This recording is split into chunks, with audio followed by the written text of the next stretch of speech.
Hi, I have the microphone plugged in this time, so everything should be good.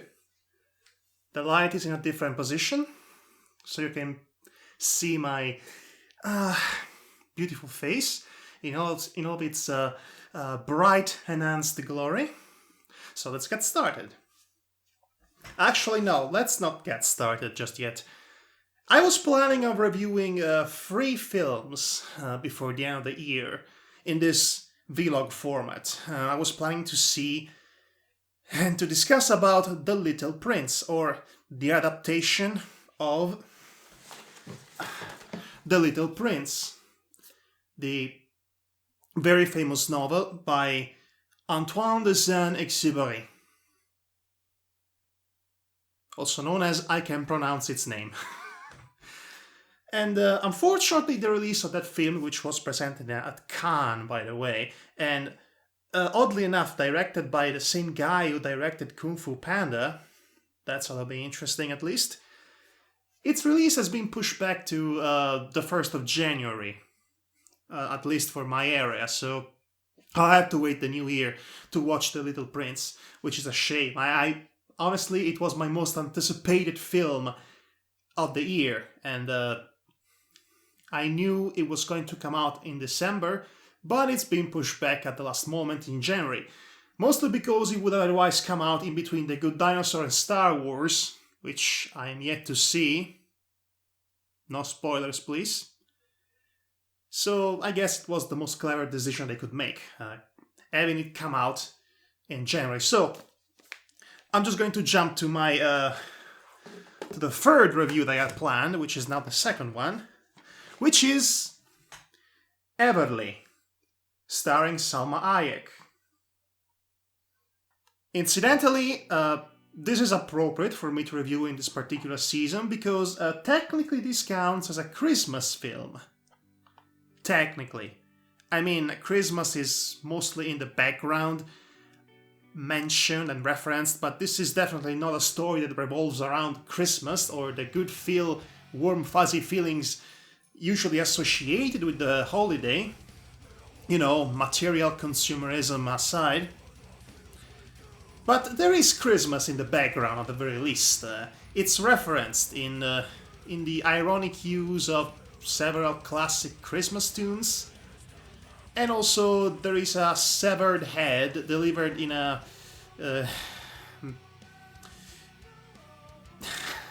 gift-wrapped package. Because why wouldn't there be a severed head delivered in a gift-wrapped package? I mean, it's classy too. I mean, in 7 you only had a severed head in a regular old box, but no, this is a Christmas present. Anyway, Everly, starring Salma Hayek.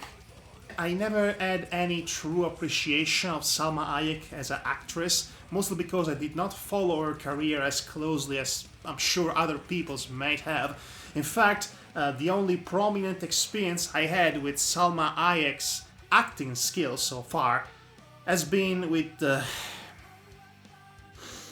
1998 bomb Wild Wild West. Not the best impression to have about anyone involved in that. They all deserve better. I can honestly say, after seeing her performance here in this film, she's the titular Everly, by the way. I can safely say she is great, and the world needs more of her. Absolutely. You might have missed this one, because even though this technically is, staged around Christmas Eve, this only came out last summer, I believe, in the US at the very least. I don't even know if it had an Italian release, but there you go. So, the story about Everly. It's actually very simple and straightforward, and it lends itself pretty well for the very introspective environmental action that this film wants to go for. What do I mean by environmental action? Well, it's an action film that's simultaneously limited and enhanced by the environment in which it takes place. Specifically, this takes place all in one apartment in which our protagonist is trapped in for the entire duration of the film.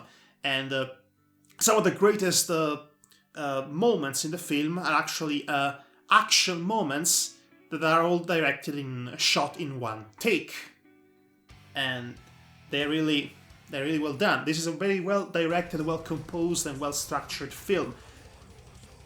That solid structure, but simple narrative that keeps everything together. Now, to describe you what this film is all about. Okay, remember that classic Jean Reno film? Well, that film starring Jean Reno and a very young Natalie Portman, directed by Luc Besson, Léon. Remember Léon with the, Jean Reno playing as the contract killer that has a change of heart, and he looks after this little girl that's actually a young Natalie Portman. And then there is Gary Oldman as the villain, because it was the 90s. Of course, Gary Oldman would play all the possible villains. I mean, yes, Gary Oldman was everywhere back then, always playing the super villain. He was really that good at it. There's no other way around it. Anyway, Gary Oldman plays a corrupted cop, dirty cop, with a lot of people under him, a lot of people which he sends after Jean Reno. And he sends everyone. What do you mean, everyone? I mean everyone! Classic reference, if you get it, 10 points for you. So yes, remember the climax from Léon, in which Léon and Natalie Portman kid are trapped in the apartment building, and Gary Oldman sends everyone after them. Well, this is basically this is Everly, basically. It's the climax from Léon, stretched for a duration of 90 minutes.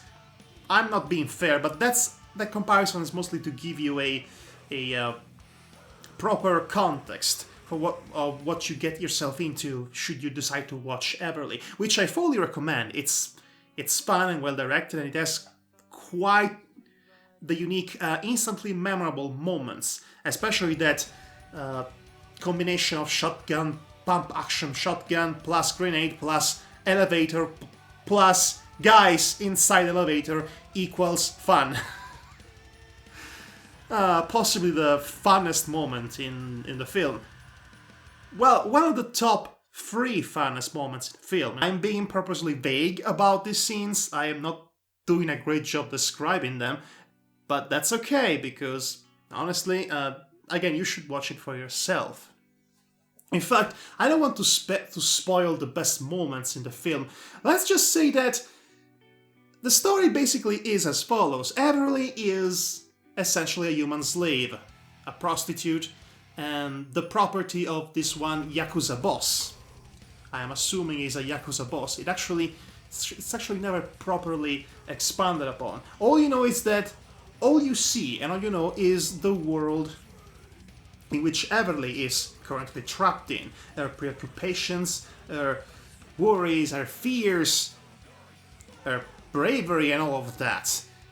All she wants is for her family to be safe, mother and daughter. Her mother and her daughter, specifically. And they somehow get involved into this, and things get crazy at some point. But basically, all you need to know about the story is this. She betrayed her owner/boyfriend, and she's stuck in a building. The one cop that was supposed to help her has been decapitated, and his head has been delivered to her in a gift-wrapped package. Because Christmas. I like that. A severed head in a gift-wrapped package because Christmas. And he had more presents coming her way that Christmas because, hey, if you're a Yakuza boss, you do things grand style. So what does the guy do? Well, he sends everyone in. But Madhog, what do you mean by everyone? I mean everyone! This will never get old. It probably will. But anyway. And boy, when I mean everyone, I mean all sorts of interesting dynamics and groups, starting from ninja prostitutes to bodyguards to to a freaking guy named the Sadist with his army of demon samurai. I'm not even joking. I mean, they're technically not demon samurais, but they are a bunch of guys dressed with the traditional Japanese theater monster demon attire and wearing kabuki masks. And this guy named the Sadist, which also has his own pet human dog, and he calls the Masochist. So basically, ninja prostitutes, yakuza, anime characters, even SWAT units are sent our way. There's a guy with a bazooka from the other building. Ooh, a mess. Until finally the final boss shows up. And then there is a final confrontation at the climax. And it's a rather memorable climax in its own way. Do not expect bombastic, over-the-top action fest in this film. Actually, the most interesting aspects are actually not the action set pieces themselves, mostly because they are actually short and sweet. Short and sweet. Well, I meant to say short and sweet. And again, some of those moments are actually basically directed shot all in one take, which is interesting from a composition standpoint. Everything revolves around her, and she gets to interact with other characters that are equally as well developed as they should be, like her mother, or this one fatally wounded Japanese guy that spends the first half of the film with her in that apartment before he inevitably kicks the bucket. He was a fun guy. I mean, he looked like the stereotypical Japanese businessman, but he was a compelling character. He was an exceptionally good actor too, especially if you consider that he basically had to act his characters while pretending to have a wound in his stomach that was slowly killing him, which means that all of his lines entirely comprised of him being I'm going to die now. And he managed to really evoke a sense of gravitas to its character. Like, you knew he was going to die, but at the same time, you are enwrapped by his acting and his performance. He manages to convey a really complex and profoundly self-loathing individual just by being like this entire time, which is a skill that deserves credit. Everyone was pretty good in this film. In fact, speaking of the actors, specifically the main cast, what's especially interesting to me, both as a film goer and as a film critic, is that this is the only American film in recent memory that I can think of that did not have white actors in its main cast. Now, there are some white extras here and there, but the main cast is entirely comprised of Latino and Japanese actors, which is astounding. And really, it just makes you think, it opens your mind. Ironically, consider how close and intimate this film was. Not only because it takes place in one room, basically, but also because it had a little budget reflected by that particular choice. It makes expand your mind. It makes you remind that you know, there aren't just white actors in Hollywood. In America, there are Latino and Japanese actors available too to use for a story. In fact, it's almost alienating. It's like the apartment itself is a microcosm. It's like its own little world that's separated from reality, not just because it's a film, not just from a metatextual standpoint, but from a symbolic one too. I mean, if it weren't for the fact that people were speaking English, and the apartment building had Latino, black, and also white people living in it, you'd think this is taking place in some part of the world you're not familiar with. Maybe Japan, maybe somewhere else. But it's definitely taking place somewhere in America. And yet, at the same time, the fact that you never see white actors, something you're so used to see in American films, to be featured in some prominent role, and instead all being Latinos and Japanese. Ironically, it's alienating. I should say it's alienating for all the wrong reasons, because why shouldn't we be used to the idea that an American film, doesn't have a white person in its main cast? I mean, we've been led astray by Hollywood. We've been led astray by mainstream cinema as a whole, to the point that the idea of a main cast of characters comprised by, ethnicities that are not Caucasians feels alienating, the more that I think about it. But that's besides the point. The main point, going back to the main point, is that this is definitely a recommendable watch, especially for the Christmas season.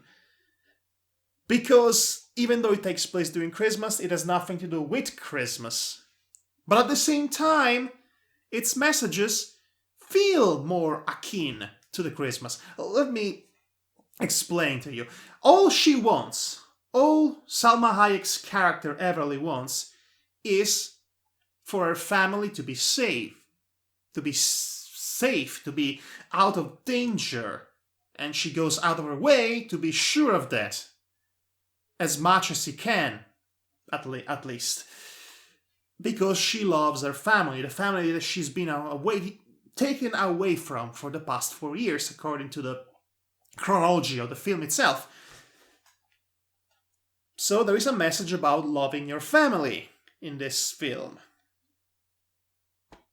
Well, I think that's one of the main points about celebrating Christmas in the first place, being with your loved ones. Or, in the specific case of Salma, wishing for your loved ones to be safe and sound. So even though Christmas is not directly referenced in this film, and even though it's not a focus at all in this film, from a very subtle standpoint, this is a perfect Christmas film.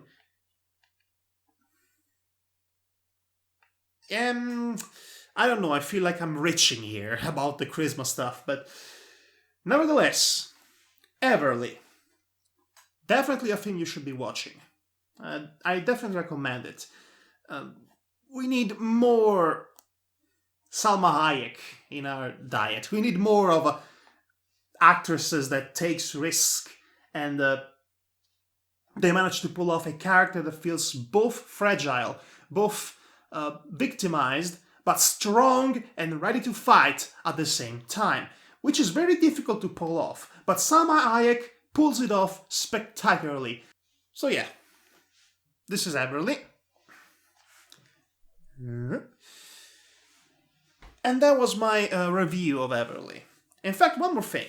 If you should have any more comparisons to this film, I'd say that this is probably the one of the closest you will ever get to a tower defense film. Or a film equivalent of a tower defense game. It makes sense. You're stuck in one place, and you have to defend this one place from hordes and hordes of enemy sent to you during regular intervals. It's basically a level in Team Fortress 2. Except far more gritty and heartfelt and violent, not cartoony in the slightest. Well, at least for the most part, all those people, all those dudes inside the elevator with the grenade in, that was pretty cartoony. Also, that guy, the sadist guy, It felt a bit out of place. Like I said, it feels like someone out of a freaking anime. The way he acts and the way he torture people. And also his army of demon samurai, that might feel a bit out of place compared to the tone the film goes for in the rest of the digests. But nevertheless, it doesn't really distract you. In fact, if anything, it makes you pay even more attention. Oh, what is this weird guy going to do? This weird Japanese guy with the hat and the face and the smile. And the fact that he has basically a human pet slave trapped in a cage that he unleashes to do his biddings, and he doesn't even die when he's hit by bullets. But I said too much. So, what have we learned with Everly today? Well, Salma Hayek still got it. In fact, I'd say Salma Hayek got it more than ever. And we can have a film without white actors in the main cast and still be providing a relatable story surrounded by action-packed moments. We should pretend more of this, in fact, if you ask me. And also that the best way to deliver the severed head is with a gift wrap package. It really puts you in the mood for the festivities. Okay. Next time,